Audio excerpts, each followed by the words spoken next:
Oh man. Canelo strikes again. So it sounds like just to hop into it, Canelo's trying to make Sergey Kovalev fight in November 2nd. So basically, for Kovalev, who just fought this Saturday, he would have to start camp literally next week. To make that fight happen, which is a stupid fast turnaround, especially after having a 12 round war with Anthony Yard. That was probably more competitive than he thought it was going to be. He said he didn't underestimate Anthony Yard, and I don't think he did underestimate him, but I didn't think he thought it would be that difficult. Where he had to bite down and dig down deep and knock the young lion out. But that's a fast turnaround. To have it in November. I said in the post fight that maybe December.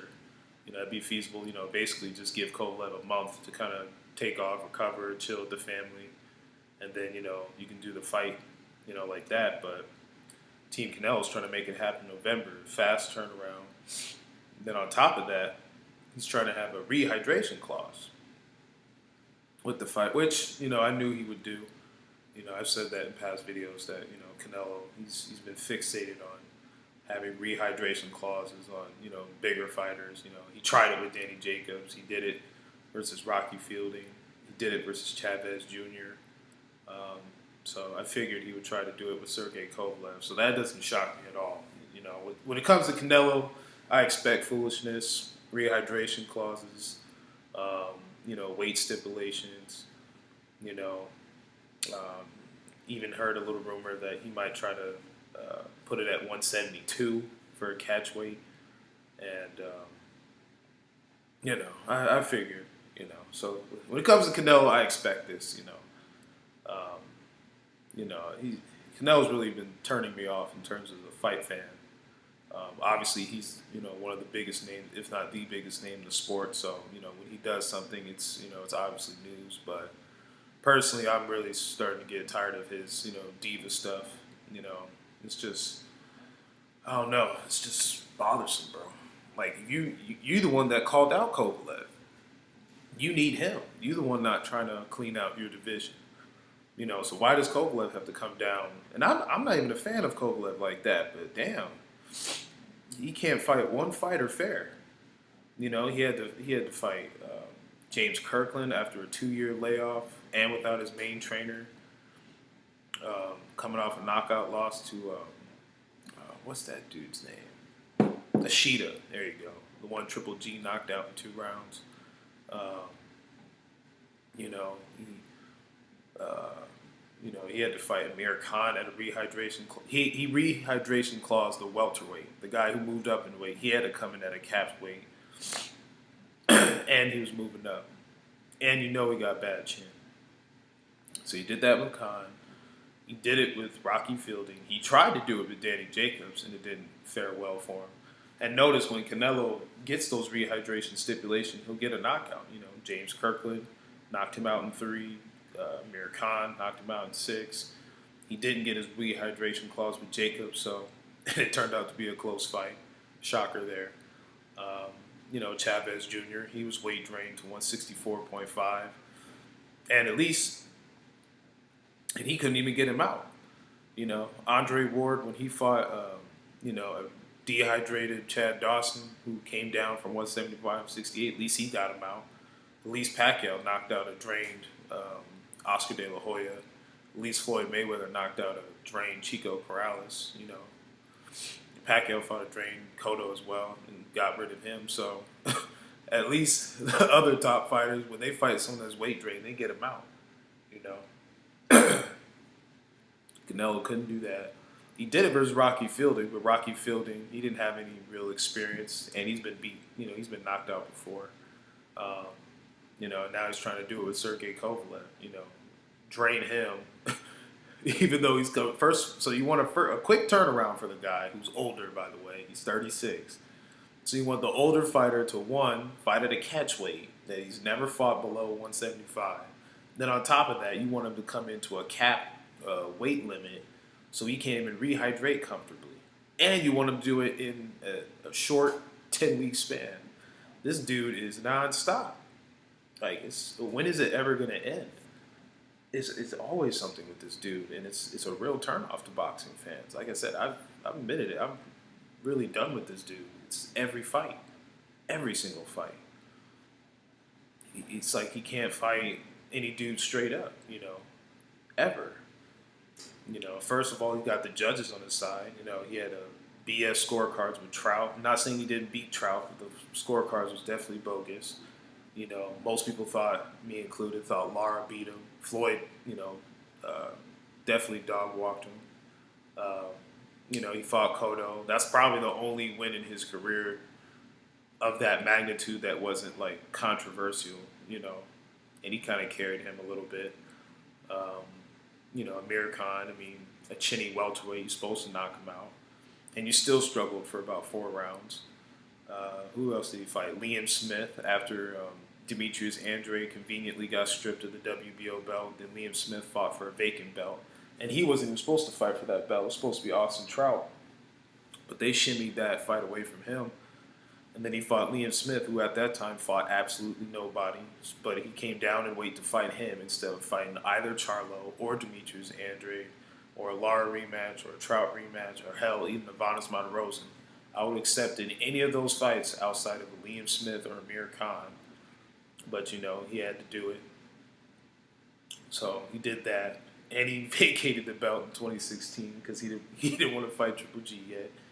But, after Triple G had a, scare fight with Danny Jacobs, and what was it, March?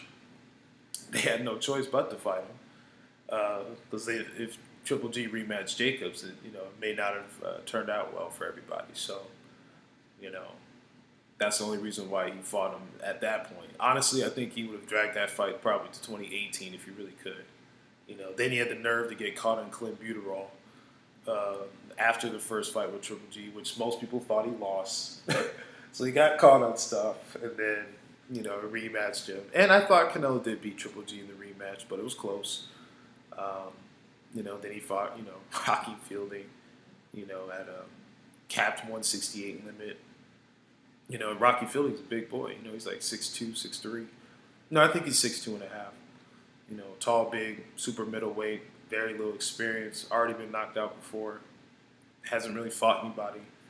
And, it is what it is, And then he fought, who was it, Danny Jacobs, competitive fight. They tried to do the rehydration cap, enforce that IBF rule that is only for, title defenses and title fights and not unifications. But, they did put it in the contract. Not try. They did put it in the contract. It's just Danny Jacobs refused to do it. So salute to him for that. I thought he did beat Danny Jacobs. It was definitely close. So what's annoying, too, is that he can win these fights. It's not for certain that Andrade or either Charlo or, whoever would beat Canelo. Canelo's a good fighter, but it's just you always have to have a weight stipulation. You always have to have a weight clause. It's always something with him.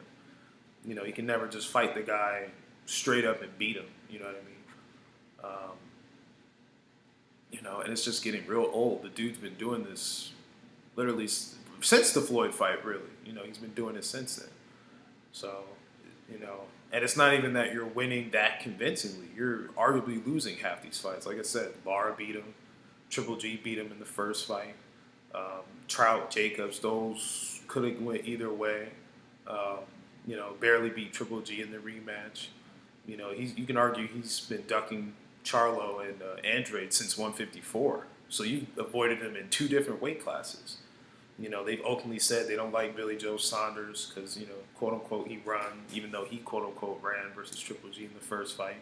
So that's contradictory. So, he clearly, like everyone saw, Kovalev was clearly weak to the body. I didn't know he was that weak to the body. I guess you could argue Kovalev's weaker to the body than even Keith Thurman, because he went straight defensive when he was getting taxed with body shots. So, it's clear as day is why Canelo wants to fight Kovalev. It's because, Kovalev is just weak to the body. Canelo's a very good body puncher.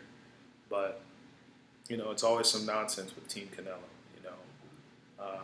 So we'll see what happens, but I don't think Team Kovalev should take the fight in November. I think they should push that for December. If it can't happen in December, then if I'm Team Kovalev, you tell Canelo to kick rocks. Like I'm not doing that. I just had a 12-round war, and you've been fresh. You haven't fought since May, and I just fought in August, or 3 days ago, and already trying to get me to do a quick turnaround and do a rehydration weight limit. It's doing too much. It's just doing too much. And Canelo's the one that needs him because he's not trying to fight any top 160 pounder. He's not trying to fight any top 168 pounder.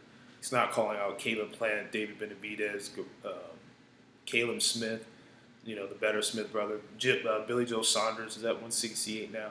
He's not trying to fight any of those dudes. He clearly picked Kovalev because he knows the style that gives Kovalev problems. He has a apparent, obvious, blatant weakness to the body. And Canelo knows he can expose that, but he still wants a security blanket with weight clauses and a quick turnaround and fight camps and stuff. So it's getting really old, man. It's getting real tiresome. We'll see what Team Kovalev decides to do. Like I said, if I'm Team Kovalev and if Golden Boy and Canelo are like, we have to have it in November, I tell them to kick rocks, find somebody else, because Kovalev is the one that has value. Because his stock went up in beating a young prospect with some potential, undefeated. Anthony Yarde's trainer was talking a lot of noise, so it was a big fight. People liked that fight, and it was good. It lived up to the hype. It was a fun fight. I think a lot of people enjoyed it a lot, so there's nothing to complain about. It was a fun light heavyweight scrap, and he came out with the victory, but he had to walk through some fire to get it. He had to dig down deep to secure his victory and keep his belt. So. Don't let him come in easy, because Canelo's been doing that a lot the last couple of years, and it's just really getting old. So if Canelo continues to keep for the November date, like I said, Team Kovalev should tell him to kick rocks and force Canelo to fight one of the top 160 or 168 pounders, or just not fight. So it is what it is, but let me know what you guys think about Canelo and his decisions throughout his career, and also trying to keep pushing the November 2nd date and a rehydration limit per usual. Yeah, let me know what you guys think. Drop comments, like, subscribe, stay tuned. You guys take it easy.